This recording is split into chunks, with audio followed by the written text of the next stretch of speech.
Hey everyone, welcome back to the Hot Wheels Garage. Today we're unboxing the D Muscle from the Muscle Mania series. It's car 10 of 10.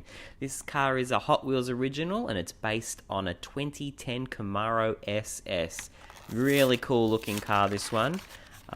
Bit too much plastic on the base, but I don't mind. And in the blue color, it looks pretty nice. It's got that hood cut out. It's got D Muscle decals on the front there and the yellow and the red striping. Nice clear windows on this, so it looks pretty awesome. So it's pretty like face down if you look at it. Looks like it's got a slope to the front because of the big plastic base.